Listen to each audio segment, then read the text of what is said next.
Hey guys, welcome back to The Readers. I hope you are having an amazing day. Let's get right into the stories. The first one is an entitled people story. What would you do if your idiot fined you $500 because your mailbox was the wrong black? Then somebody tore it out at 2 a.m. I assumed it was random vandalism until I pulled the footage and recognized the faces. And that's when I made one call that turned a neighborhood power trip into something way bigger. Let me start from the beginning. I'm what you might call a careful person. Some people call it paranoid, but I prefer thorough. I keep records of everything. Every receipt, every conversation that matters, every document that comes through my door gets filed away in both digital and physical form. It's just how my brain works. My wife used to tease me about it until the day it saved us from a contractor trying to charge us twice for the same job. Our neighborhood is the kind of place where people move to get away from drama. Quiet streets, well-maintained homes, the kind of community where you actually know your neighbors' names. At least it used to be that way. Everything started changing about 2 years ago when the idiot board got a new president. I won't use her real name, but let's just say she fits every stereotype you've ever heard about idiot presidents. She moved in from some big city and immediately decided our little community needed standards and proper management. The woman treats idiot meetings like she's running a Fortune 500 company instead of managing a neighborhood with 43 houses. My mailbox has been sitting at the end of my driveway for 12 years. It's a solid, heavy-duty model that cost me about $300 when I installed it. Black metal construction, brass numbers, built to last. The thing could probably survive a hurricane. I picked it specifically because it met all the postal service requirements and looked professional without being flashy. The neighborhood kids used to play mailbox baseball until they tried to hit mine. The bat bounced right off and the kid ended up flat on his back. After that, they found other targets. My mailbox became known as the indestructible one. About 6 months ago, I started noticing more packages disappearing from doorsteps around the neighborhood. Nothing major, just the usual holiday season uptick in theft. That's when I invested in a security system. Not just any system, mind you. I went overboard and got cameras that record in 4K with night vision capability. The main camera is disguised inside what looks like a decorative birdhouse mounted on the oak tree near my mailbox. Most people walk right past it without ever noticing. The camera installation turned out to be the best investment I ever made, though not for the reasons I expected. Everything started in early spring when the idiot announced they were updating the community guidelines. They called it the Aesthetic Uniformity Standards Program. Sounds official, right? The basic idea was to create a more cohesive visual environment for our neighborhood. Translation: the president wanted everything to look exactly the same. The new rules covered everything from lawn height to house paint colors to mailbox specifications. And that's where my problems began. I was sitting at my kitchen table going through the mail when I found the notice. It was printed on heavy paper with the idiot logo at the top, very official looking. The subject line read, "Property Compliance Review, Action Required." According to the notice, my mailbox violated 2 specific criteria from the new standards. First, it was allegedly 2 inches too tall according to their measurements. Second, the color was described as non-standard black instead of the approved midnight black specified in the new guidelines. I read that notice 3 times before the absurdity really hit me. My mailbox was supposedly the wrong shade of black. Not red, not blue, not purple. The wrong shade of black. My first instinct was to grab a tape measure and head outside. I measured the mailbox height from ground to the top of the post, exactly 45 inches. Then I dug out the original packaging and installation instructions from my files. The manufacturer's specifications clearly stated the mailbox was designed to meet all USPS height requirements, which allow for installations between 41 and 45 inches. As for the color issue, I had the original receipt showing I bought the mailbox in classic black, which was the standard color offered by the manufacturer. Unless someone wanted to argue that classic black and midnight black were meaningfully different, this was ridiculous. But I'm a careful person, remember? So I didn't fire off an angry email. Instead, I pulled out my copy of the idiot bylaws and started reading. It took me about an hour to find what I was looking for, but there it was in section 4.7. Existing fixtures installed prior to guideline adoption shall be considered grandfathered and exempt from new requirements unless said fixtures pose a safety hazard or violate federal regulations. My mailbox was installed in 2014. The new guidelines were adopted in 2026. Case closed, right? I drafted a polite email to the idiot board explaining the grandfathering clause and attached photos of my mailbox with measurements clearly visible. I kept the tone professional and respectful. No accusations, no attitude, just facts. The response came back 2 days later. It was short and not particularly sweet. Thank you for your response regarding property compliance review. While we acknowledge your reference to Section 4.7, the board reserves the right to interpret grandfathering provisions on a case-by-case basis. We strongly suggest compliance with current standards before we are forced to take remedial action for the betterment of the community. The board values neighborhood aesthetics and property values above individual preferences. I read that email about 5 times before the real message sank in. They were basically saying the rules meant whatever they wanted them to mean. The grandfathering clause was just words on paper that they could ignore whenever convenient. That's when I knew this wasn't really about mailbox height or paint colors. This was about power and control. Someone wanted to flex their authority, and my mailbox had become the testing ground. I printed out the email and added it to a new file folder labeled Idiot Correspondence. Something told me I was going to need good records of everything that happened next. For about a week, nothing happened. I started thinking maybe they would just move on to hassling someone else about their garden gnomes or welcome mat. Then I walked outside one morning to get the mail and found the president standing next to my mailbox with a tape measure in one hand and what looked like a paint sample card in the other. She didn't bother with pleasantries, just looked up when I approached and said she was conducting an official measurement to verify the violation. I watched her stretch the tape measure from the ground to the top of the post, then squint at the numbers like she was trying to solve a complex math problem. 47 inches, she announced loudly. Loud enough for the neighbor walking his dog to hear. 2 inches over regulation height? I looked at her tape measure. The zero end wasn't sitting flat on the ground. It was resting on top of a small rock, which obviously skewed the measurement. I pointed this out politely. The measurement is accurate, she replied without looking at the rock. Then she held up the paint sample card next to my mailbox and shook her head dramatically. And this color is definitely not midnight black. It's more of a charcoal gray. At this point, I realized we weren't having a good faith discussion about mailbox specifications. This was theater. She was putting on a show for the neighbors, trying to establish herself as the authority figure who enforces standards. "Ma'am," I said, keeping my voice calm and level. My mailbox was installed 12 years ago and is explicitly protected under the grandfathering provision in Section 4.7 of the Idiot Bylaws. I'm not going to replace a perfectly functional mailbox because someone decided they don't like the shade of black. She turned and looked at me with the kind of expression people usually reserve for explaining things to small children. The board has determined that certain grandfathered installations may still require updates to maintain community standards. Your mailbox is tanking property values for the entire neighborhood. I'm giving you 2 weeks to bring it into compliance before we take remedial action. Then she packed up her tape measure and paint samples and walked away, leaving me standing there wondering what just happened. The neighbor with the dog came over after she left, older guy who's lived in the neighborhood longer than anyone. He shook his head and said he'd never seen anything like it in all his years here. "That woman's lost her mind," he said. "Your mailbox is the nicest one on the street. What's next, measuring our doorknobs?" I thanked him for the support and went back inside to update my notes. Something about the way she said remedial action stuck with me. It sounded less like an empty threat and more like a plan already in motion. 2 weeks passed without any further contact from the idiot. I started to think maybe the whole thing would blow over. Maybe she'd found some other homeowner to harass about their porch light being the wrong wattage or their house numbers being too small.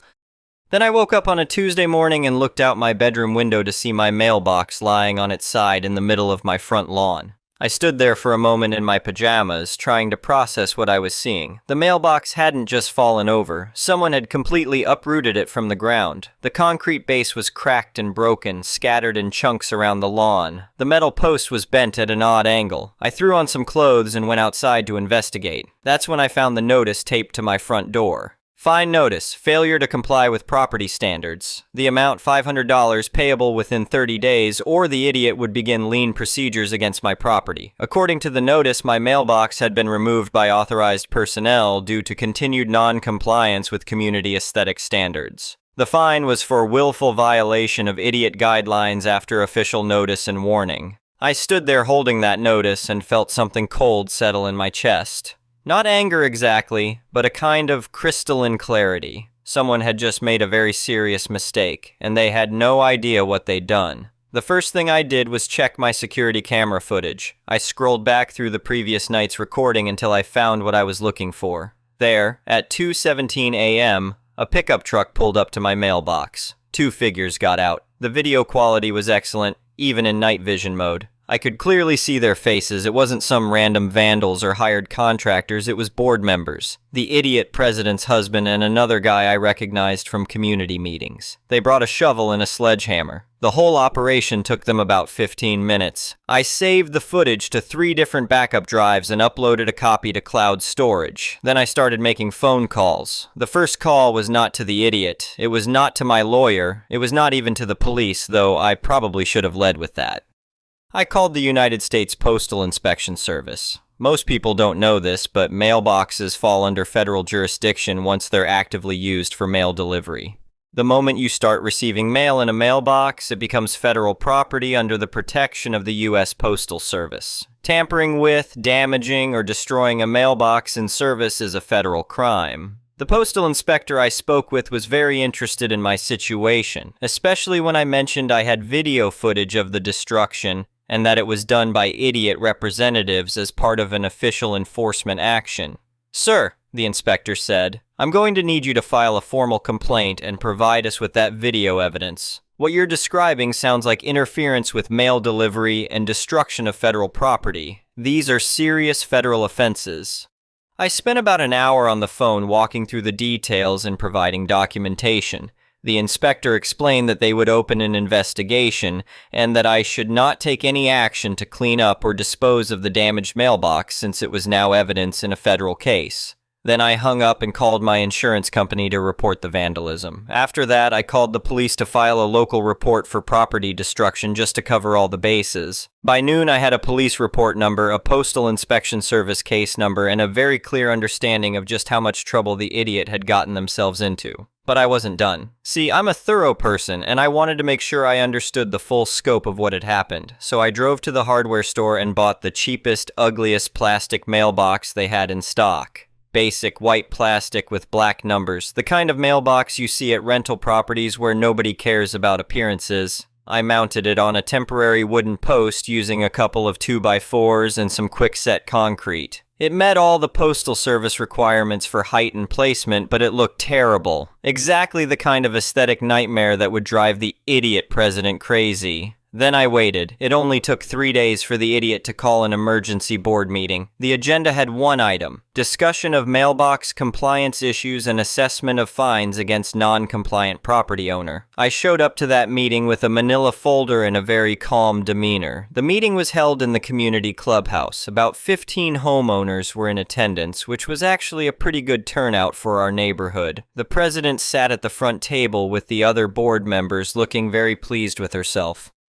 She opened the meeting by discussing the importance of community standards and property values. She talked about how some residents seemed to think the rules didn't apply to them. She mentioned my temporary eyesore mailbox and suggested that some people needed stronger motivation to comply with reasonable community guidelines. When she finished her speech, she called for a vote to uphold the $500 fine and begin lien procedures against my property for non-compliance. That's when I asked to address the board. I stood up and walked to the front of the room with my manila folder. The president looked annoyed but gestured for me to proceed. "Thank you," I said. I wanted to update the board on some recent developments regarding my mailbox situation.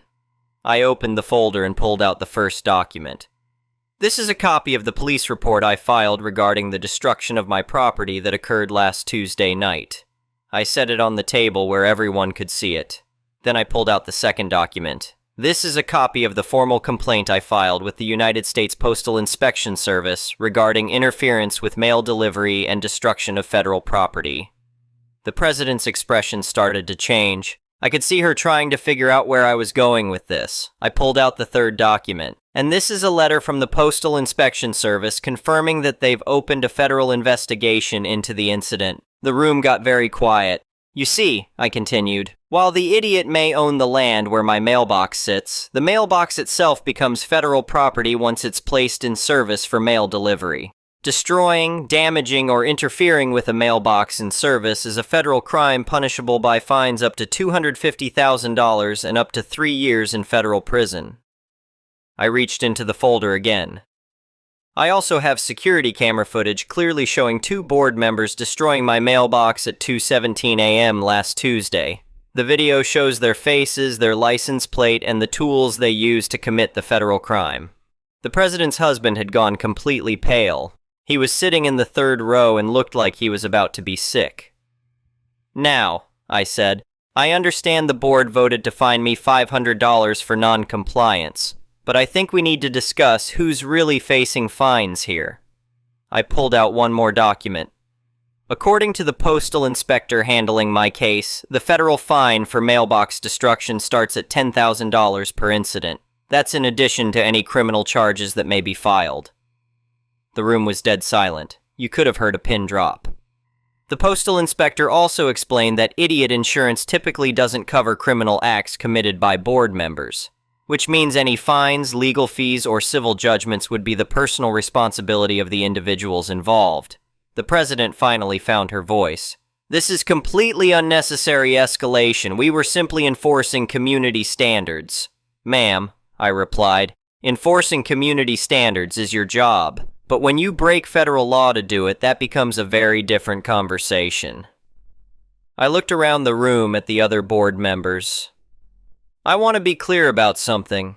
I didn't want any of this. I was perfectly happy to keep my grandfathered mailbox and go about my business.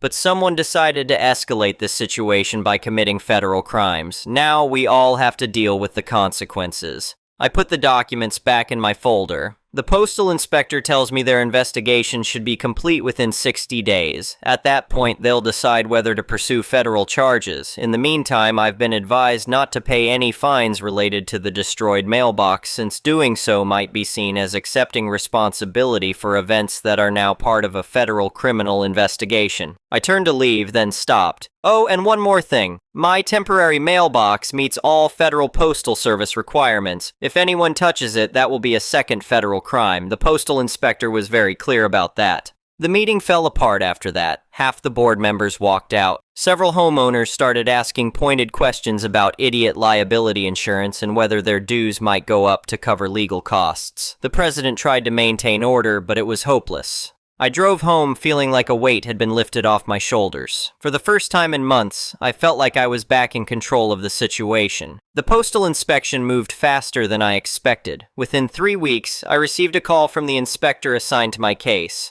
The investigation was complete, and they were ready to proceed with charges. We have more than enough evidence to prosecute, the inspector told me. The video footage is excellent quality, and the individuals involved have already admitted to destroying the mailbox when we interviewed them. Apparently, when postal inspectors show up at your door asking questions about federal crimes, most people don't have the sense to ask for a lawyer before talking. The U.S. Attorney's Office has agreed to pursue charges, the inspector continued. We're looking at destruction of federal property and interference with mail delivery, both felonies. I asked about the timeline for prosecution. Probably another month or 2 before formal charges are filed, but I can tell you that both individuals are facing significant fines and possible jail time. The minimum fine alone will be around $10,000 each, plus restitution for the damaged mailbox and legal costs. 2 weeks later, I got a call from a lawyer representing the idiot, not the board members personally, but the idiot as an organization. They wanted to schedule a meeting to discuss resolution options for my mailbox situation. I told them I'd be happy to meet, but they should know that any resolution would need to account for the federal investigation and my attorney's advice. That got their attention. The meeting was scheduled for the following week at a law office downtown. I brought my lawyer, who specialized in property law and had dealt with idiot disputes before. The idiot brought 3 lawyers and a representative from their insurance company. It became clear very quickly that the idiot's insurance carrier was not happy about the situation. Apparently, when board members commit federal crimes while acting on behalf of the idiot, it creates all sorts of liability issues that insurance companies prefer to avoid. The idiot's lead attorney was a sharp woman in her 50s who got straight to the point. "My client acknowledges that this situation has gotten out of hand," she said. "We're prepared to make a reasonable settlement offer to resolve all outstanding issues." My lawyer asked what they had in mind. Full restitution for the damaged mailbox, plus $5,000 for the inconvenience and stress caused by this incident. In exchange, your client withdraws his cooperation with the federal investigation and signs a non-disclosure agreement. I looked at my lawyer, who shook his head slightly. "The federal investigation isn't something we can control at this point," my lawyer replied. "The Postal Inspection Service doesn't need my client's cooperation to prosecute. They have video evidence and confessions. As for the settlement amount, we'll need to consider the full scope of damages, including legal fees and the ongoing impact of this incident." The idiot lawyer looked uncomfortable. "What would you consider a reasonable settlement?" My lawyer had prepared for this question. Full restitution for the mailbox, estimated at $2,000 for replacement and installation. Legal fees to date of $3,500. And considering the federal nature of the crimes committed and the stress this has caused my client's family, we think $25,000 in general damages is appropriate. The number hung in the air for a long moment. "That's completely unreasonable," the idiot lawyer finally said. "Is it?" my lawyer replied. "Your clients are facing federal felony charges with minimum fines of $10,000 each plus possible jail time. Their actions have exposed the idiot to significant liability. My client's mailbox was destroyed by board members committing federal crimes. If anything, we're being conservative." The insurance representative spoke up for the first time. "We need to understand the full scope of our exposure here. What exactly are the federal prosecutors planning?" My lawyer slid a document across the table. "This is a letter from the U.S. Attorney's Office outlining the charges they intend to file. Destruction of federal property and interference with mail delivery, both felonies. The letter also mentions that they're considering additional charges related to conspiracy and civil rights violations under color of authority." The room got very quiet. "Civil rights violations?" the idiot lawyer asked. "When government officials or people acting under government authority violate someone's civil rights, it can be prosecuted under federal civil rights statutes. The U.S. Attorney apparently believes that destroying someone's mailbox to retaliate for asserting their legal rights might qualify." I watched the idiot lawyer and insurance representative exchange glances. This had clearly gone way beyond what they were prepared to handle. "We'll need some time to discuss this with our clients," the idiot lawyer said. "Of course," my lawyer replied, "but I should mention that the longer this drags out, the more complicated it becomes. Legal fees keep accumulating, and my client has been very patient considering that federal crimes were committed against him." The meeting ended without resolution, but I could tell the momentum had shifted. The idiot was realizing just how much trouble they were in. 3 days later, my lawyer called with an update. "They want to settle," he said. "They're offering the full $30,500 we requested, plus they want to add a clause requiring the current board to resign immediately." I was surprised by that last part. "Their insurance carrier is requiring it," my lawyer explained. "Apparently their policy has provisions about board members who commit crimes while acting in their official capacity. The insurance company won't continue coverage with the current board in place."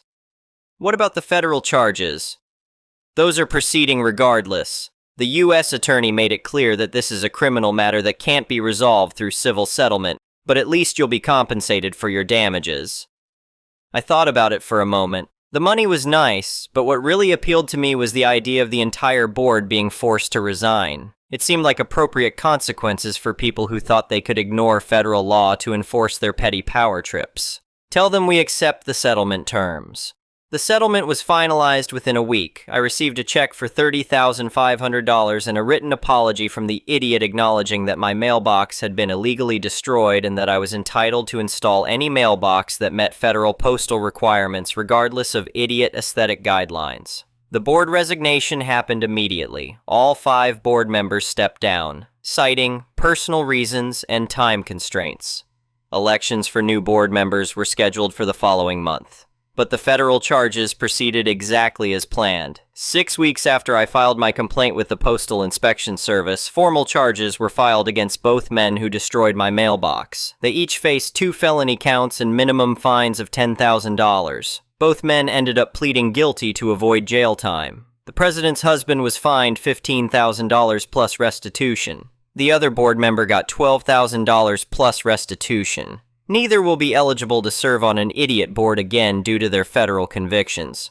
The president herself wasn't charged criminally since she didn't personally destroy the mailbox, but she ended up having to sell her house anyway. Turns out her husband's legal fees and fines wiped out most of their savings, and they couldn't afford the mortgage payments anymore. As for me, I used part of the settlement money to install the most over-engineered mailbox that money could buy. It's a custom stone and steel construction that's built into a landscaped stone pillar. The thing probably weighs 500 pounds and would require heavy equipment to remove. It meets every single federal postal requirement while looking absolutely beautiful. The mailbox cost about $8,000, but it was worth every penny. Not just because it looks great, but because it sends a very clear message. This homeowner keeps excellent records, has good cameras, and knows how to use federal law when someone tries to bully him. The new idiot board is much more reasonable. They focus on actually important issues like road maintenance and community events rather than measuring mailboxes with rulers and arguing about paint colors. Turns out when you remove the power-hungry people and replace them with neighbors who just want a nice place to live, everything works much better. I still keep detailed records of everything, but now it's just a habit rather than a necessity. Though I did upgrade my security camera system after all this. The new cameras have even better night vision, and I added a few more angles to make sure every inch of my property is covered. People in the neighborhood still talk about the mailbox incident. It's become something of a legend. Parents tell their kids about the time the idiot tried to mess with the wrong person and ended up with federal felony charges. New residents get the story as part of their informal neighborhood orientation. The best part is that my mailbox has become a bit of a tourist attraction. People drive through the neighborhood just to see the mailbox that destroyed an idiot board. I've had visitors from other communities asking for advice on dealing with their own idiot problems. My standard advice is simple. Know your rights, keep good records, and remember that sometimes the federal government is your best friend when dealing with local tyrants. The mailbox sits there every day, solid and permanent, a monument to the importance of understanding exactly which rules you're breaking before you decide to break them. It's amazing how much trouble people can get into when they assume that local authority trumps federal law. These days, I get my mail in peace. No one measures my mailbox, no one questions the color, no one suggests that it needs to be more aesthetically uniform with the neighborhood. Standards are important after all, especially the ones enforced by the United States Postal Inspection Service. But I'm getting ahead of myself. Let me tell you about what happened during the new board elections, because that's where this story gets really interesting. The next one is a malicious compliance story. So I work at a large company, Fortune 50 company, but like everywhere, management comes up with one-size-fits-none metrics. The latest was revealed to us by our manager, who surprisingly is the hero of this story. It has always been the metric that if you fell below 70% of your quota on a quota-eligible role, you risk being put on a performance review plan. It is also well known that anyone getting on a PRP is pretty much toast. Either you get fired for failing the PRP, or you are first on the next layoff list. And usually they replace you with a newbie fresh out of college in one of the lower 2 bands. My particular team is made up of all senior people. Every one of us is in one of the top 2 skill grades. So we know we are a target, which is insane, as all of us engage the C-suite at other very large Fortune 500 companies and act as trusted advisors. We cannot be replaced by a new grad with intern-level performance. So our intrepid hero, my boss, is pulled into a 2-day seminar about 2 months ago that goes all the way to the General Manager of Sales Americas. Several senior HR managers are there too. It is a rare in-person meeting, so people are cautious, but at least they know it is not a mass layoff kind of deal, as the first day is about the path forward and how important our division is to the company's strategy. They go on about how our division is the front line of expanding sales in our partner program to take it from 60% of revenue to 85% of revenue, with 75% of new growth expected to come from the partner channels. The company absolute is relying on our division and our skilled staff to deliver on that goal. The second day is different, however. In the afternoon, they lay out the new plan for technical sellers. 80% attainment per year and backdating 2 years. It is a rare in-person meeting, so people are cautious, but my manager goes into I am just asking questions mode. So let me understand, if last year they hit 100% attainment and 75% of the team did, but the previous year they hit 79%, then they are on a PRP, HR, hems, and haws. Well, yes, that is how it would work. I see. And there is no exceptions? The GM speaks up. That's correct. Everyone must be a top performer. No exceptions. My manager starts gathering his things up. Would you mind if I skipped the rest of the day? I have a lot of work to do, apparently. The GM looks at him. Well, no, we have more to cover. What is so urgent? He looks at the GM and maliciously complies with the stated metrics. Based on the metrics and the no exceptions rule, I have to prepare PRPs for my entire team, no exceptions. I will need to start the open head count to hire replacements for everyone too.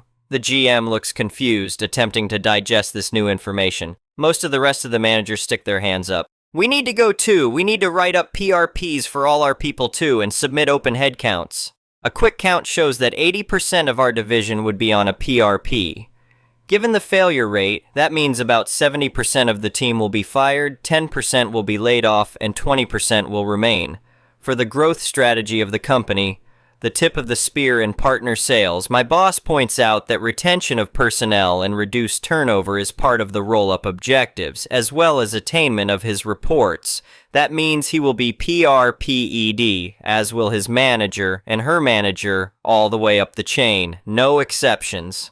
The meeting wraps up after the discussion dies down, and the GM says they are not implementing this now, but in a few months. In those 2 months, there are more online meetings, questions asked, more data pulled from the HR systems, meetings with HR and legal, who is now very interested in this plan of theirs, culminating in a meeting this last Monday where the revised plan is revealed. A new exceptions plan has been put in place at the insistence of the legal department.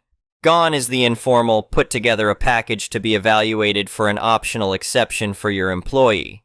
Now there is a set of formal exceptions that cover a number of categories. Legal ones like taking family leave or medical short-term disability in the last 3, and functional ones like having been moved between departments or job titles or having a non-quota designation in the last 2 years.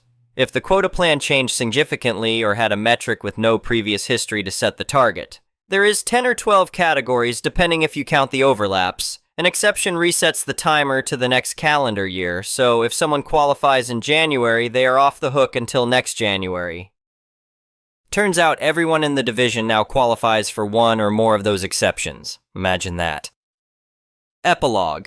Turns out HR did not do an analysis of how many people would be impacted in our division as the numbers were done worldwide over 100,000 employees with quota, not by department. Their numbers said 11% of us would end up on PRPs. Let's not get into how they are trying to reduce headcount by driving people into leaving or retiring early. Also, when legal found out they were backdating the requirement, they went ballistic. Legal also went spare when they saw no exceptions for federally protected leave like family or medical disability. Gotta love my boss, he looks out for us, often by maliciously complying with stupid requirements. The next one is an entitled people story. I live in a small Midwestern town where the houses are spread out and the streets are quiet. I always loved the peacefulness of my neighborhood until a new neighbor moved in next door. His name was Jeff and everyone called him A-hole. He was the type of guy who thought he was better than everyone else and loved to show off his expensive toys, like his lifted truck and motorcycle. It started with him racing down the street and locking his brakes to drift into his driveway. I didn't mind at first, but then he started hitting my mailbox every time he did it. I confronted him, but he denied it and blamed it on delivery drivers. I let it go, but it kept happening. I decided to take matters into my own hands and built a new mailbox out of scrap steel plate and an old railroad track post. I sunk it 4 feet into the ground and disguised it with cedar shingles. I waited for weeks for Jeff to hit it again, but he never did. I had almost forgotten about it until one night I heard a loud crash outside. I ran outside and saw Jeff's truck smashed up against my mailbox. He started yelling at me, saying I had destroyed his truck and he was going to make me pay for it. He even called the cops. When the cop arrived, Jeff tried to play the victim and said I had built the mailbox to destroy his truck. I was nervous, but then the cop asked if I had trouble with my mailbox before. I explained that it had been hit several times in the past year.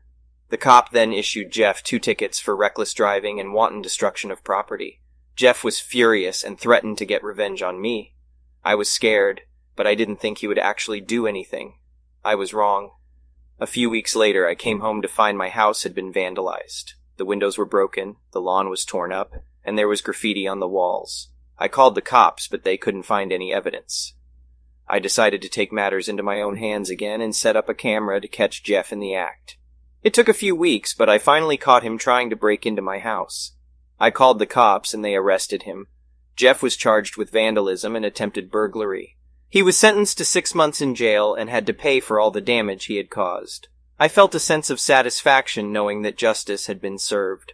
I also added a few extra security measures to my home to make sure it never happened again. However, things didn't end there. After Jeff was released from jail, he began to harass me and my family. He would throw rocks at our windows, leave threatening messages on our doorstep, and even follow us when we went out. I tried to ignore it at first, but it just kept getting worse. I went to the police, but they said there wasn't much they could do since Jeff hadn't technically broken any laws yet. I felt helpless and scared. I didn't know what to do. One day, as I was leaving for work, I saw Jeff's truck parked outside my house. I tried to drive away, but he blocked me in. He got out of his truck and started walking towards me, holding something in his hand. I didn't know what it was, but it looked sharp. I panicked and hit the gas, driving my car into his truck and knocking him down. I didn't mean to hurt him, but I was so scared and didn't know what else to do. I drove away as fast as I could and called the cops. They arrived quickly and arrested Jeff. It turned out he had a knife in his hand when he approached me. He was charged with attempted assault and harassment. He was sentenced to 2 years in prison and had to pay for the damages to my car and his truck. After the incident, I felt a mix of emotions. I was relieved that Jeff was finally behind bars, but I was also traumatized by the whole experience. I began to feel paranoid and anxious all the time, always looking over my shoulder and worrying that Jeff or someone else would come after me. I decided to seek therapy to help me deal with my anxiety and fear. It wasn't easy, but over time I began to feel more like myself again. I also took some self-defense classes and invested in a home security system to make sure my family and I were safe. As for Jeff, I heard through the grapevine that he was released from prison and had moved out of town. I was glad to hear that he was gone, but I still felt uneasy. I knew that I would always be looking over my shoulder, wondering if he or someone like him would come after me again. Years went by and I started to feel like I could finally put the whole ordeal behind me. That was until I received a letter in the mail from Jeff. In the letter, he apologized for what he had done and said that he had turned his life around while in prison. He asked for my forgiveness and said that he wanted to make things right. At first, I was skeptical. I didn't know if I could trust him, but something about the letter seemed genuine. I decided to give him a chance and agreed to meet with him in person. When we met, I could see that Jeff was a changed man. He was humble and remorseful, and he seemed genuinely interested in making amends. We talked for hours, and I could feel my anger and fear slowly melting away. In the end, Jeff and I were able to come to an understanding. He agreed to pay for the damages he had caused, and he even helped me fix up my house after the vandalism. We never became best friends, but we were able to coexist peacefully. Update. It's been 10 years since Jeff and I had our falling out, and I'm happy to say that we've both moved on from the experience. Jeff went on to become a successful businessman and even started a charity to help people who were struggling with addiction, which was the root cause of his past behavior. As for me, I'm still living in the same house, but I've made some changes to my lifestyle. I'm more cautious now, and I make sure to always lock my doors and windows. I've also become more active in my community, working with local organizations to make our town a safer and more welcoming place for everyone. Overall, I've learned that even in the face of adversity, it's possible to find common ground and move forward. I'm grateful for the lessons I learned from my experience with Jeff, and I'm proud to say that I've come out stronger on the other side. In my opinion, this story was an intense ride that kept me on the edge of my seat. It's hard to imagine going through something like that with a neighbor, but the author did a great job of making it feel real and believable. The added dramatic ending was unexpected and added an extra layer of excitement. The update at the end was a nice touch, and it was reassuring to hear that the author was able to find closure and move on from the experience. The next story is titled, Neighbor Enjoyed Parking in My Driveway. I Wrapped Her Car in Black Film to Teach Her a Lesson. Living in a densely populated city meant that parking was always a challenge. My neighborhood had limited parking spots, and with 29 houses and 23 parking spots, it was tough to find a spot to park. Some households had driveways, but even then it was frustrating when someone blocked them. My family was a family of 4, and we only had 2 cars between us, which was perfect for our driveway. However, one day, a black car parked in front of our driveway, blocking our access. We thought it was a one-time thing, but the car kept returning every few days, blocking our driveway. We couldn't even pull into our driveway after a long day of being out and about. After several attempts to catch the driver and asking them to stop parking in front of our driveway, I had enough. I decided to take matters into my own hands and teach them a lesson. I wrapped their car in a giant roll of black film that I had in my garage. Although I didn't want to cause any damage to the car, I wanted to send a message loud and clear. The next morning, the driver came knocking on my door, and I was expecting a heated confrontation. However, she was very apologetic and explained that she was trying to sell her old car and didn't have space in front of her house to park. We came to an understanding and she agreed to stop parking in front of our driveway, but that wasn't the end of it. A few days later, I noticed that the same car had parked in front of my neighbor's driveway. I approached my neighbor, and she told me that the same driver had been parking in front of her driveway, blocking her access as well. We decided to work together to solve the issue. We put up a sign that said, "No parking," and we started to monitor the area. We saw the driver approach and park in front of my neighbor's driveway, but this time we were prepared. We walked up to her, explained the situation, and told her to move her car. She seemed embarrassed and promised to never do it again, but that still wasn't the end of it. A few weeks later, I noticed that the same driver had parked in front of another neighbor's driveway. I approached the neighbor, and she was furious. She had missed an important appointment because she couldn't get out of her driveway. Together, we decided to take legal action. We filed a complaint with the city, and they took action. They put up no parking signs on the street, and they started monitoring the area more closely. The driver was fined, and she eventually stopped parking in front of our driveways. Update. It's been a few months since the incident, and we haven't had any issues with parking in front of our driveways. My neighbor and I have become good friends, and we often talk about the time we had to take legal action against the driver who kept parking in front of our driveways. It just goes to show that sometimes you have to take drastic measures to get the results you want. But in the end, it was worth it because we were able to protect our property and keep our driveways accessible. In my opinion, this story really captures the frustration that can come with living in a densely populated city. It's easy to understand why the author would be upset about someone constantly blocking their driveway. While the solution of wrapping the car in plastic may seem extreme, it's understandable why the author felt the need to take action. It's great to see that the situation was ultimately resolved without any long-term animosity between the neighbors. The next story is titled, Overcoming a Car Scam and Fighting for Consumer Rights. Growing up, I never had much interest in cars. I was a typical teenage girl, more focused on hanging out with friends and going to concerts than worrying about the mechanics of my vehicle. But as I got older, I realized that I needed to take care of my car if I wanted it to last. So I started learning more about cars from my dad and brother, both of whom are mechanics. One day I decided to take my car in for an oil change and a free inspection at a local auto shop. I knew my car was in good shape because I had just replaced the air filter and brake pads. But when the mechanic came back with a serious expression and a long list of repairs totaling $1,500, including new brake pads, rotors and calipers, a new serpentine belt, air filter, and compressor, I was taken aback. He even showed me my air filter, which was filled with dirt, dead grass, and a dead wasp. But I knew for a fact that I had just replaced it. Instead of confronting the mechanic right away, I decided to buy myself some time and called my dad to play along. I acted like I was crying and begged for his help while the mechanic stood there smugly, thinking he had me fooled. But my dad was in on the plan and played along perfectly, even asking the mechanic to repeat the list of repairs. Once the mechanic handed me back my phone, I dropped the act and started laughing hysterically. My dad and I were cracking up while the mechanic stood there, red-faced and stuttering. I handed him back the air filter and told him to vacuum it out and let me see it before he put it back in. But as I watched him put the filter back in, I couldn't shake the feeling that something was off. A few days later, I noticed that my car was making a strange noise. I took it to another auto shop for a second opinion, and the mechanic there told me that the previous mechanic had messed with my car. He showed me how the air filter had been tampered with, and how the mechanic had put in an old, worn-out belt instead of a new one. The second mechanic told me that the original mechanic had probably done this to create more work and make more money off of me. I was outraged. I couldn't believe that someone would do something like that just to make a quick buck. I decided to take action and report the original mechanic to the Better Business Bureau and my state's Attorney General's office. It was a long and arduous process, but I was determined to fight for my rights as a consumer. Months went by, and I thought I had put the incident behind me. But then, one day, I received a letter in the mail. It was from the State Attorney General's office informing me that they had taken action against the auto shop and the mechanic who had scammed me. The shop had been fined, and the mechanic had lost his license to practice. I was overjoyed. Finally, justice had been served.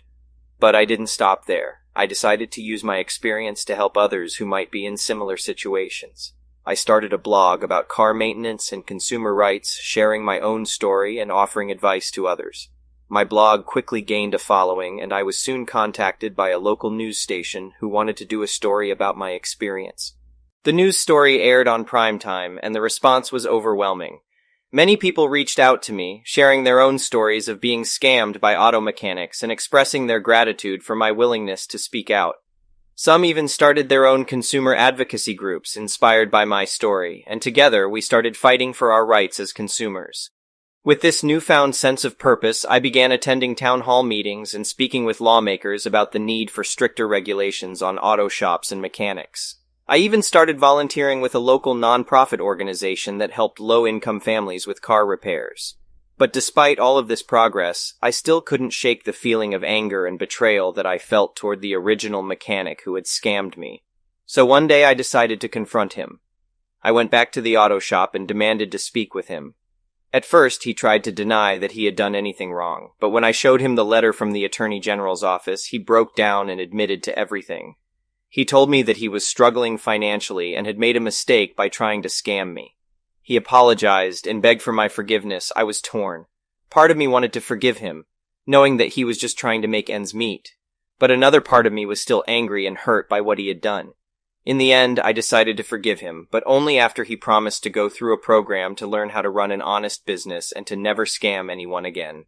Years have passed since that fateful day at the auto shop, and I am happy to say that I have continued to fight for consumer rights and to help others avoid being scammed by dishonest mechanics.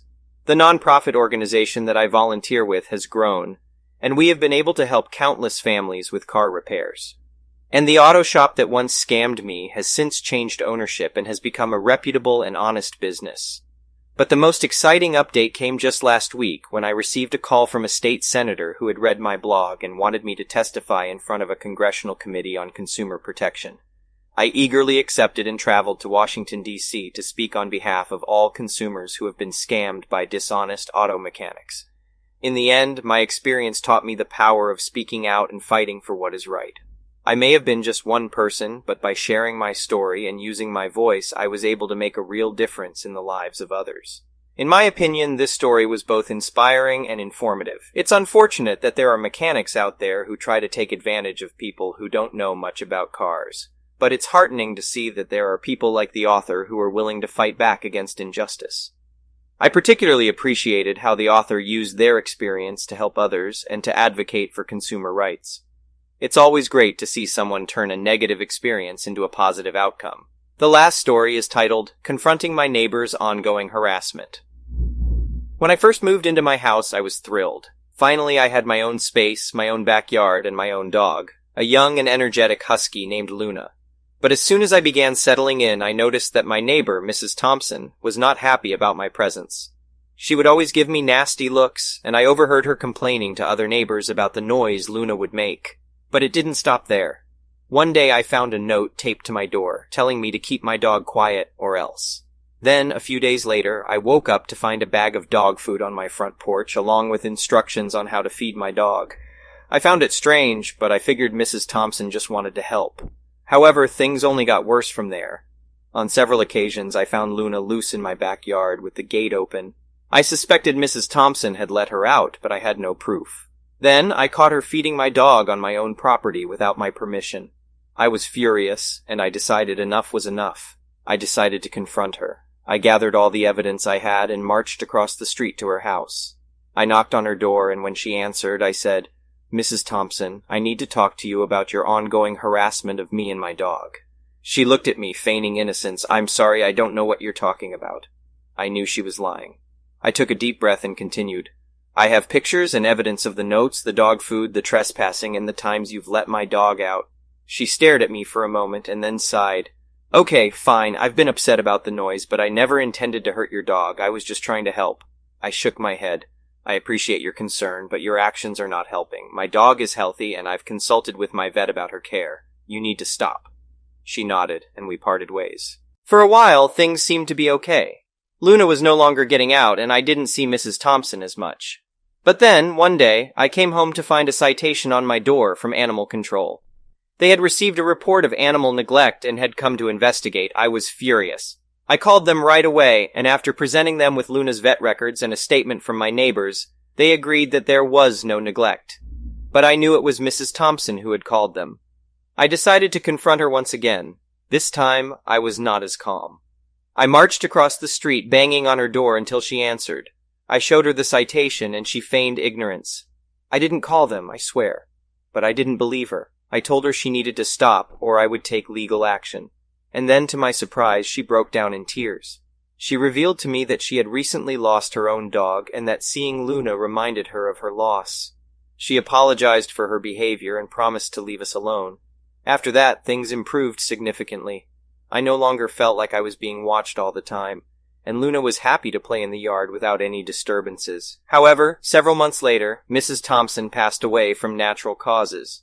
It was a shock to us all, but I felt a sense of relief that the ongoing conflict had finally come to an end. Update. After Mrs. Thompson passed away, her son reached out to me to offer his condolences. We had never spoken before, and I was surprised by his kindness. He told me that his mother had been going through a tough time before her death, and that she had been struggling to cope with her loss. I felt a pang of guilt for being so harsh with her, knowing now that she was just in pain. But then he surprised me even more. He told me that his mother had left something for me in her will. I was shocked and a little uneasy. I didn't want to benefit from her death, but I decided to hear him out. He told me that his mother had left a letter, apologizing for her behavior and asking for my forgiveness. She also left me a small sum of money, which she had set aside for the care of my dog. She had included a note telling me to take Luna on a trip and to enjoy our time together. I was moved by her gesture and felt a sense of closure. I realized that Mrs. Thompson had not been a villain, but a lonely woman who was struggling to cope with her grief. I decided to honor her memory by taking Luna on a trip to a nearby state park. It was a beautiful day, and Luna had the time of her life, running and playing in the sun. As we drove back home, I couldn't help but feel grateful for the unexpected gift that Mrs. Thompson had left us. I had learned a valuable lesson about compassion and forgiveness, and I had been reminded of the healing power of kindness. From that day on, I made an effort to be more understanding and patient with my neighbors, and to always approach conflicts with an open mind. Another update. It's been a year since Mrs. Thompson's passing, and I still think about her from time to time. Her son has moved away, and the house next door has new tenants.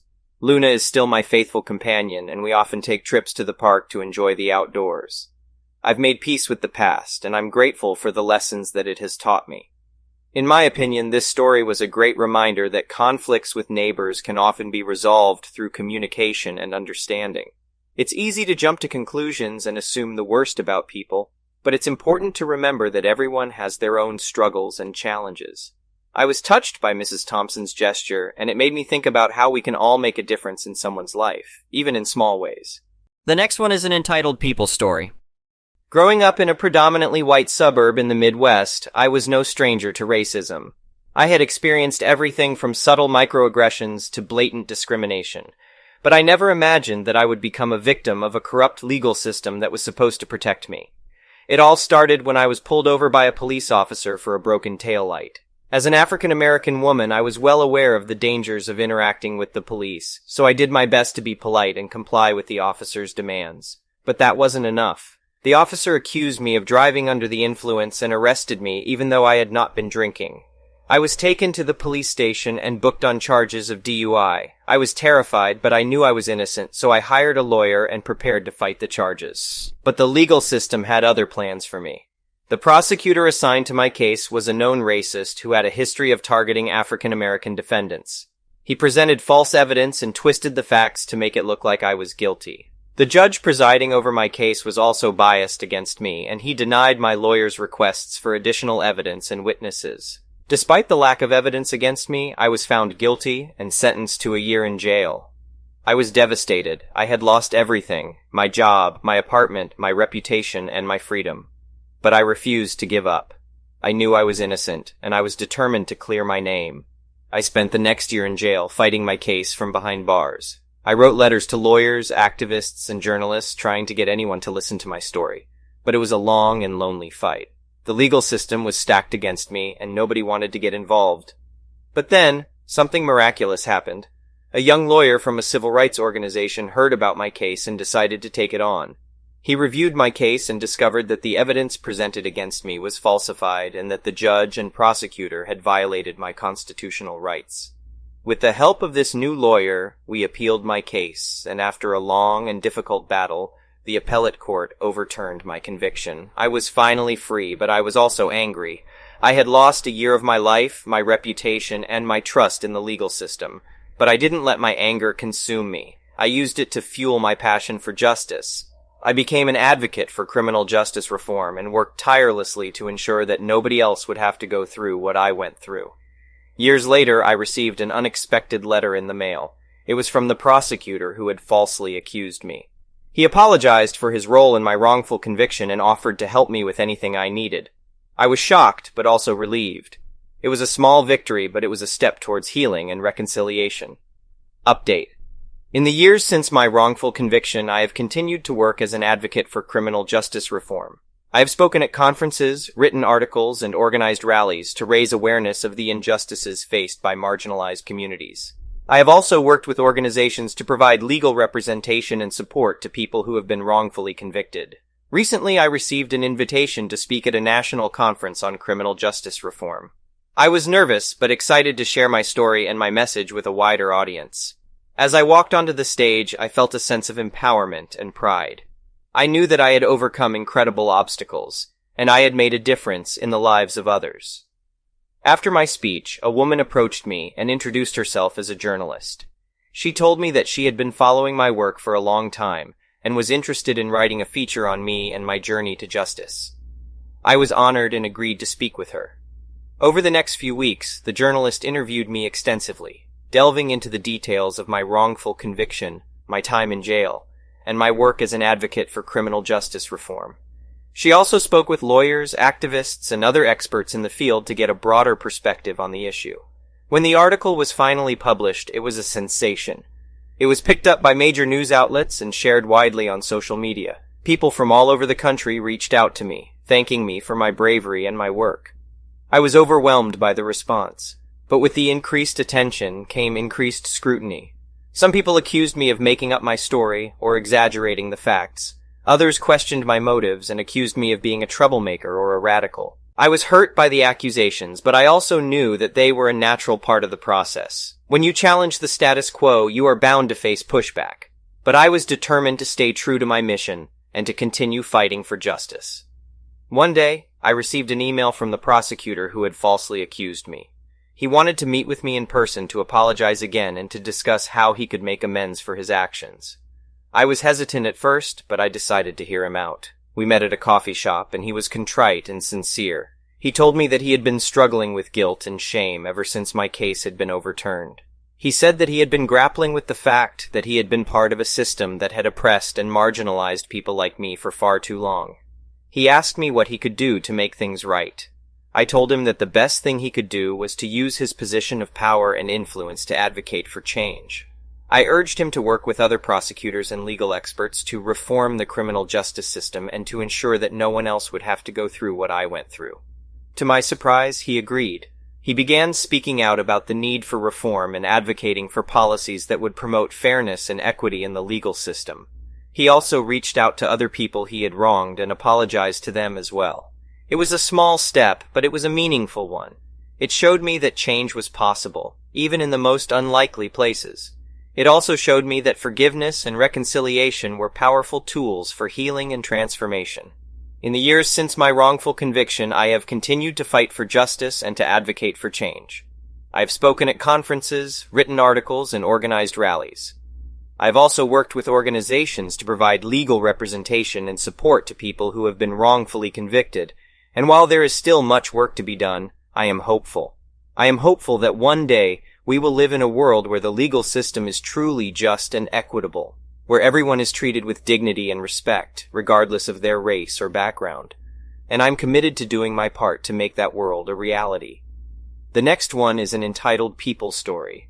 It was a sunny afternoon and my elderly mother was feeling unwell. She had been experiencing heart issues lately and we were instructed to call COP if any symptoms worsened.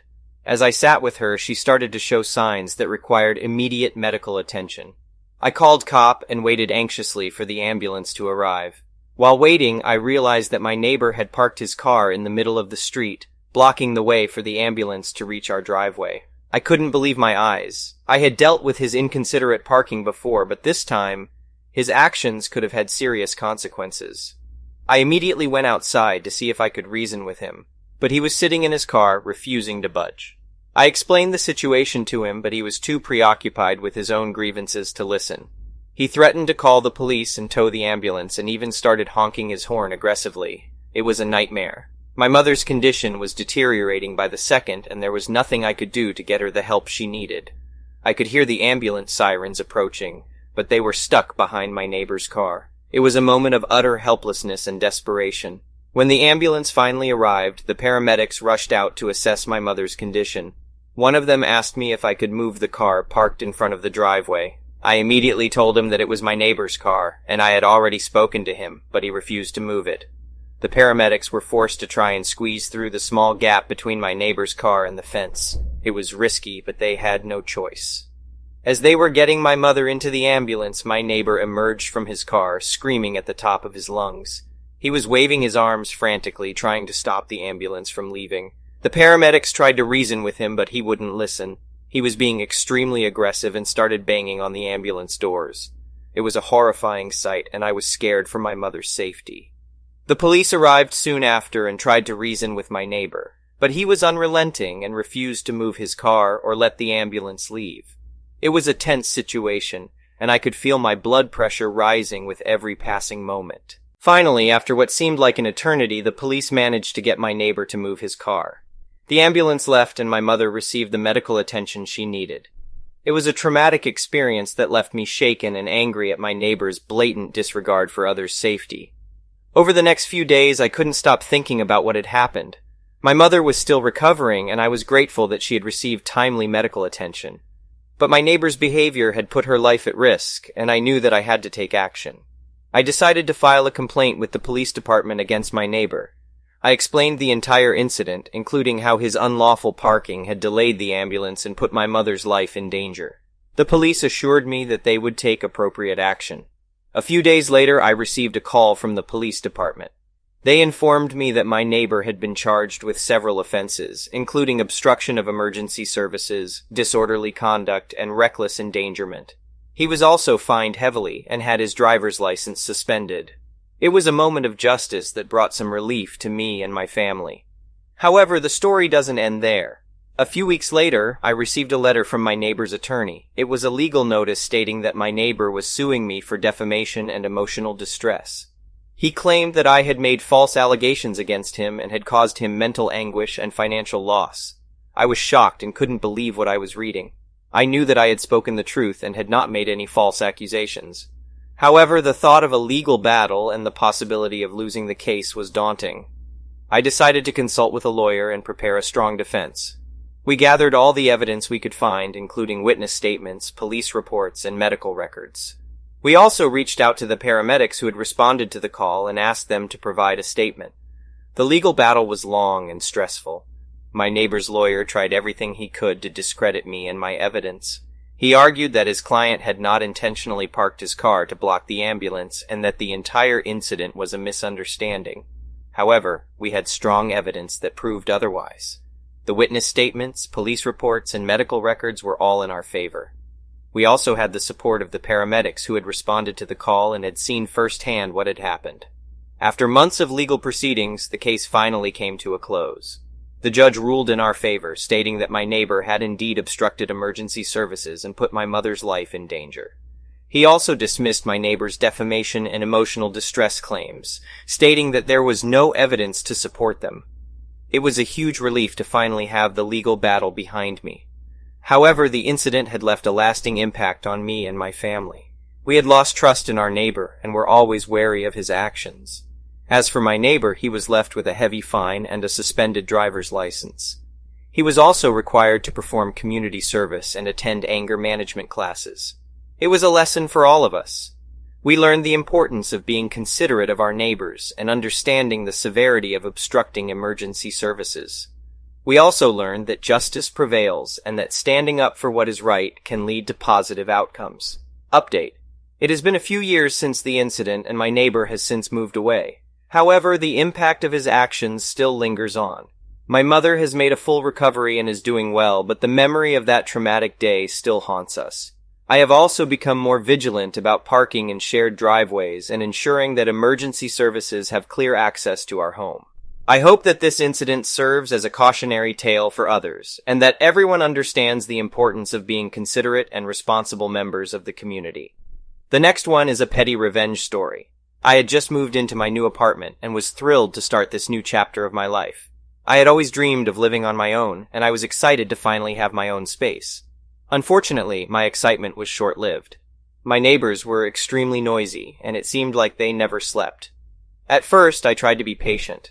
I figured that they would eventually quiet down, but after a few weeks of sleepless nights, I knew that I had to take action. I talked to them about their noise levels, but it was as if they didn't care at all. They continued to play loud music, argue, and slam doors, even late into the night. It was then that I realized that I had to do something more drastic. I researched different ways to soundproof my apartment, but everything seemed to be either too expensive or too complicated to install. That's when I came across an article about using white noise machines to block out unwanted noise. I ordered a white noise machine and set it up in my bedroom. I could still hear my neighbors, but the sound was muffled and bearable. However, it wasn't long before my neighbors found out about my new tactic, and they became even louder in retaliation. I knew that I had to find another solution. One day, I was walking through a toy store and spotted a massive water gun. It reminded me of the Super Soaker I had heard about in a similar situation, and I knew that it was the answer to my problem. I purchased the water gun, and it wasn't long before I had the chance to use it. It was a hot summer night, and my neighbors were having a party. They were shouting, singing, and playing loud music. I was fed up with their behavior, so I took the water gun out to my balcony and aimed it in their direction. I waited until they were all gathered around the speaker and sprayed them with ice-cold water. They were so surprised that they didn't even realize what had happened. For the next few days, I acted like nothing had happened. I greeted them with a smile and even brought them some cookies. They had no idea that I was the one behind the water gun, but they did start to wonder. They asked me if I had seen or heard anything strange that night, but I pretended to be just as confused as they were. A few weeks later, my neighbors knocked on my door and apologized for their behavior. They explained that they were going through a rough patch and didn't realize that their behavior was affecting me so much. I forgave them, and we ended up becoming good friends. They still had their parties, but they were more respectful and aware of their noise levels. But the story doesn't end there. A few months later, I received a knock on my door. It was the landlord, and he informed me that my neighbors had been evicted. They had fallen behind on their rent, and they had caused damage to their apartment. I was shocked and saddened by the news, but I knew that it was their fault. Update. A year later, I ran into my former neighbors on the street. They were homeless and living in a tent on the side of the road. They apologized for their behavior again and asked me if I could help them out. I was hesitant at first, but I knew that they needed my help. I invited them to stay with me for a few nights, and I helped them find a job and a new place to live. We ended up becoming even closer friends, and I learned that sometimes it pays to be patient and understanding. People can change for the better, and sometimes all they need is a little bit of help and understanding from someone else. I was glad that I had given them a second chance, and I was happy to see them get back on their feet. However, the story doesn't end there either. A few months after they had moved out, I received a letter from them. They had enclosed a small token of their appreciation and gratitude for helping them out when they were down on their luck. It was a beautiful painting that they had done themselves, and it depicted a scene of our apartment building with the sun setting in the background. It was a touching gesture, and I was so grateful for it. It reminded me that kindness and understanding can go a long way, and that sometimes even the smallest act of kindness can have a huge impact on someone else's life. In the end, I was glad that I had taken action against my noisy neighbors. But I was even more grateful for the unexpected friendship that had developed between us. I had learned that sometimes it's important to stand up for yourself and take action. But it's also important to be patient, understanding, and willing to forgive. The last one is an entitled people story. Growing up, I always felt like I was the unwanted child in my family. My mother got primary custody of me, but my brother and sister were her first priority, and I was always the mistake child.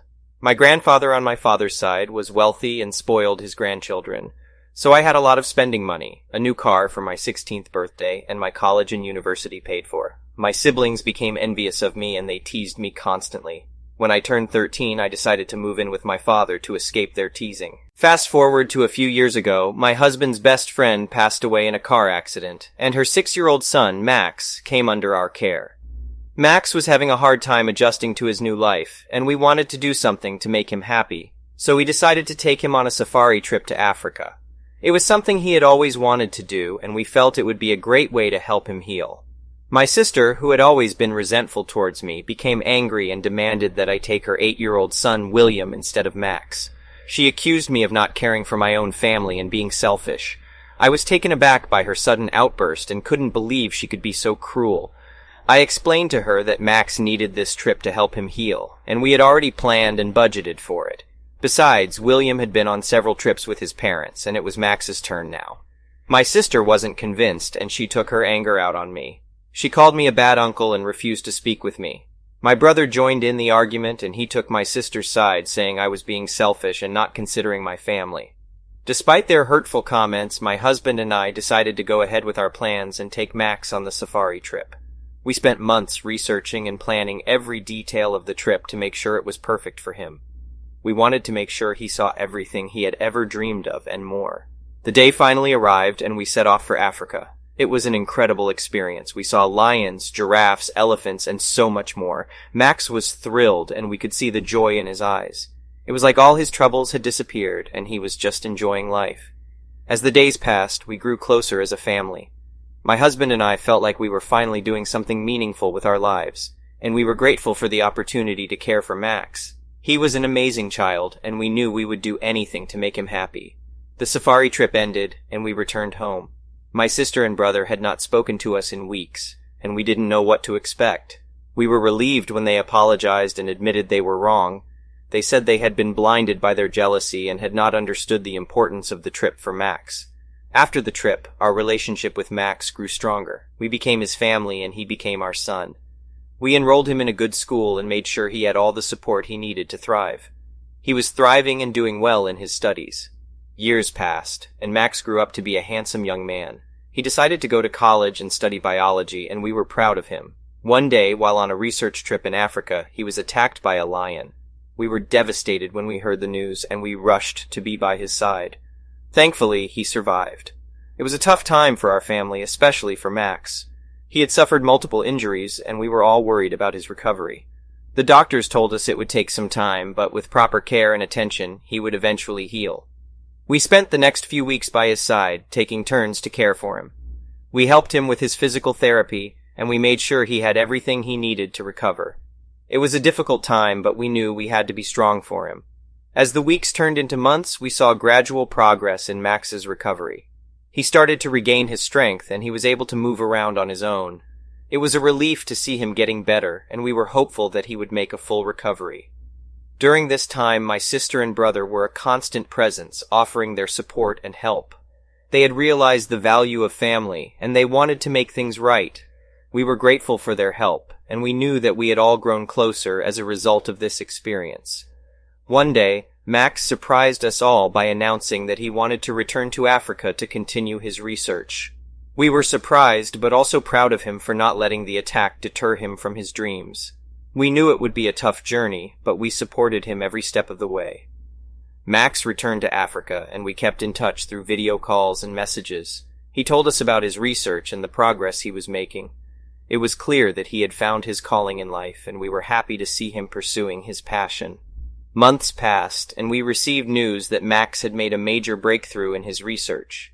He had discovered a new species of animal, and his work was being hailed as a major contribution to the field of biology. We were overjoyed to hear the news, and we knew that Max had finally found his purpose in life. Max returned home to a hero's welcome, and we celebrated his achievement. It was a reminder of how far we had come as a family and how much we had overcome. We were grateful for everything that had happened, and we knew that we would always be there for each other no matter what. Update. Today, Max is a renowned biologist, and his work has earned him international recognition.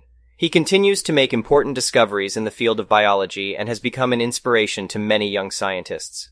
Our family has grown stronger as a result of everything we have been through, and we know that we will always be there for each other, no matter what challenges we may face. The next one is an entitled People Story. Growing up, my family lived next door to the meanest neighbor on the block.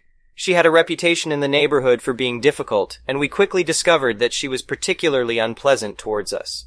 She would scream at us, file false noise complaints, and even destroy our belongings. She was the bane of our existence, and we had to live with her behavior for years. However, one day we received some shocking news. The neighbor next door had failed to pay her debts, and her house was going up for foreclosure. My parents, who were both successful entrepreneurs, saw an opportunity and decided to attend the auction. The day of the auction arrived, and we all went to the courthouse, including the neighbor. She was desperately trying to bid on her own house, but it was clear that she didn't have the funds. To our amazement, my parents ended up winning the auction and became the new owners of the house next door. But this was only the beginning of our problems. The house had fallen into disrepair over the years, and my parents soon realized that they had a lot of work to do. The renovation process was long and grueling, but my parents were determined to transform the old, run-down house into something beautiful. They worked tirelessly for months, repainting every room, replacing the insulation, and even redoing the electrical and plumbing systems. It was an exhausting process, but the end result was a stunning home that was unrecognizable from the rundown house it had once been. Finally, it was time to rent out the property. My parents were determined to find the perfect tenants, and after an extensive search, they finally found a young couple who seemed perfect for the house. For a while, everything seemed to be going well. The new tenants were respectful and responsible, and they kept the house in excellent condition. But one day, my parents received a call from the local authorities. The neighbor had reported the new tenants for violating noise regulations. At first, my parents were confused. The new tenants had always been quiet and respectful, and they couldn't imagine what the problem was. But when they dug deeper, they discovered that the neighbor was up to her old tricks again. She had been calling the police on the new tenants regularly, making up false complaints and causing trouble whenever she could. It was clear that she hadn't changed one bit, even after losing her own house.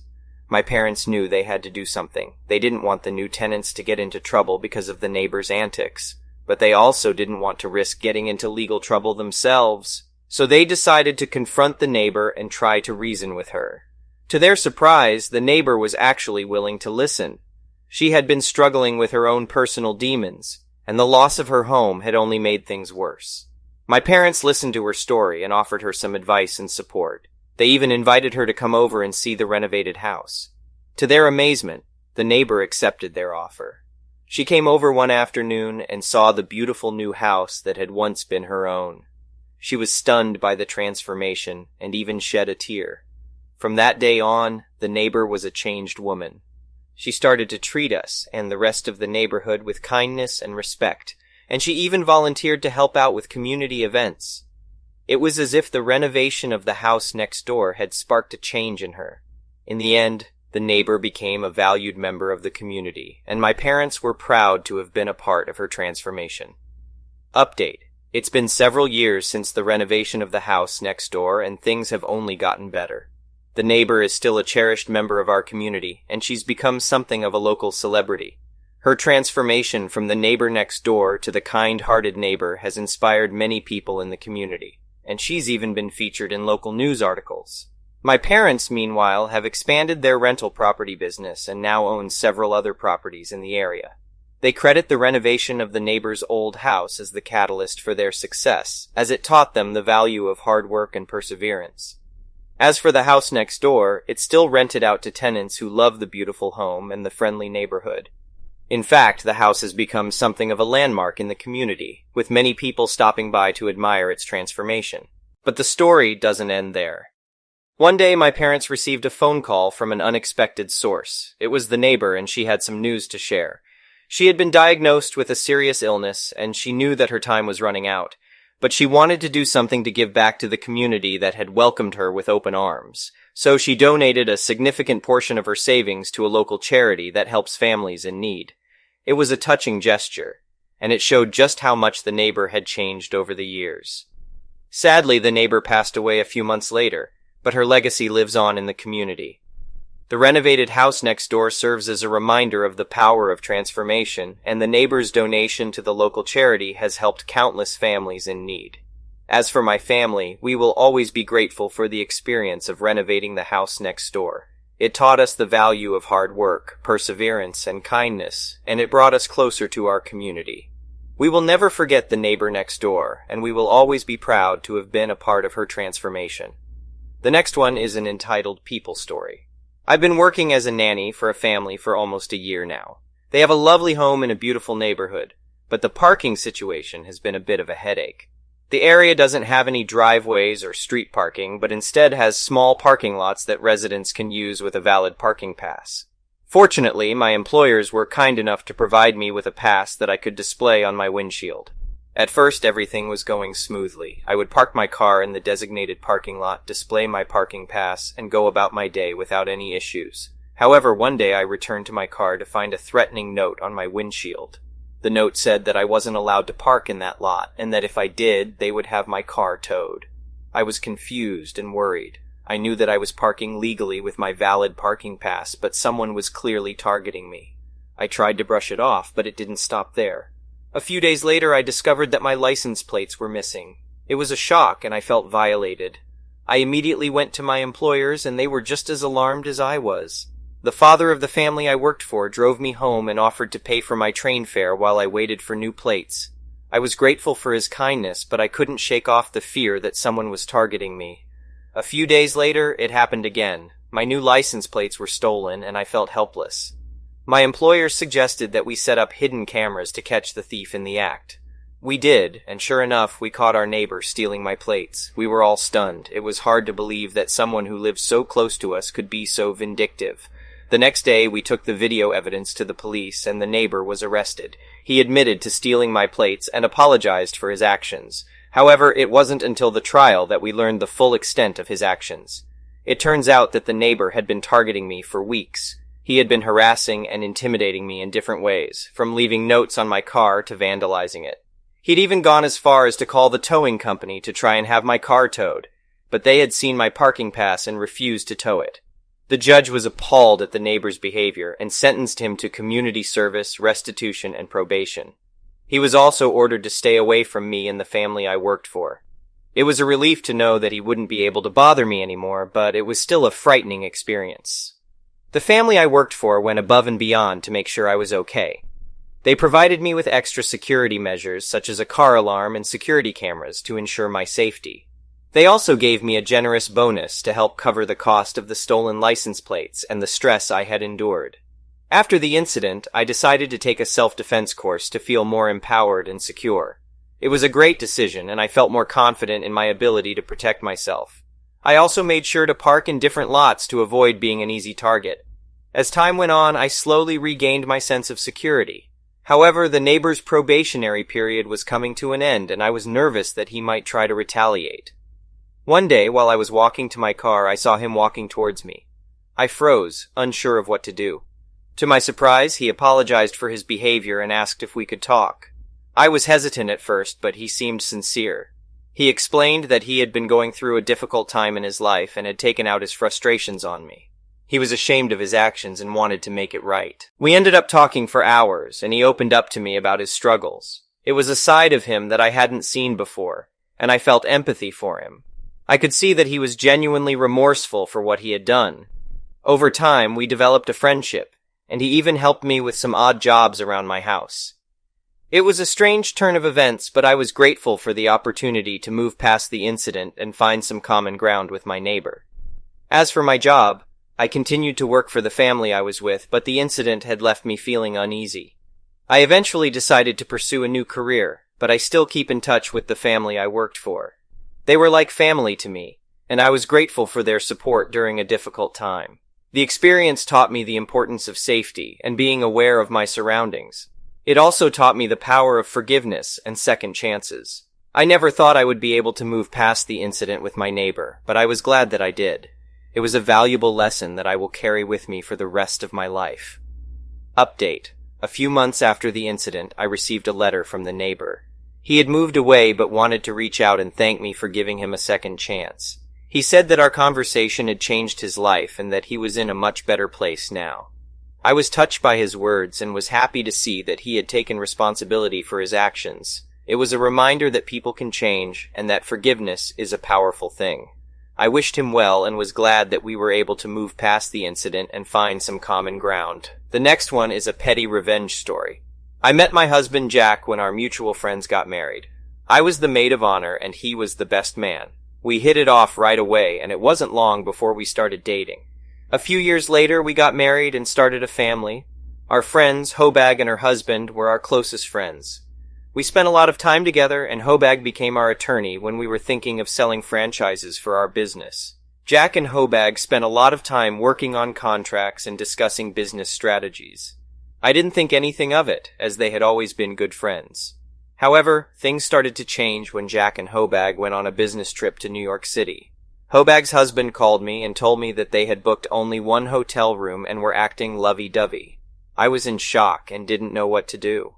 When Jack came back from the trip, I decided to confront him. At first he denied everything, but eventually he admitted to having an affair with Hobag. I was devastated. How could he do this to me? And how could Hobag, my closest friend, betray me like this? I spent the next few weeks trying to come to terms with what had happened. I couldn't eat or sleep, and I felt like my world had been turned upside down. I had trusted Jack and Hobag completely, and they had both betrayed me. After a lot of soul-searching, I decided to file for divorce. It was a painful process, but I knew it was the right thing to do. I wanted to move on with my life and start over. During the divorce proceedings, Jack and Hobag tried to take everything from me. They wanted to ruin me financially and emotionally, but I was determined to come out on top. I hired the best lawyers and fought tooth and nail to get what I deserved. In the end, I won the divorce settlement. Jack and Hobag were forced to pay me a significant amount of money, and I got custody of our children. It was a bittersweet victory, as I had lost my husband and my best friend, but I knew I had to move on. After the divorce, I focused on rebuilding my life. I started a new business and met new friends who supported me through this difficult time.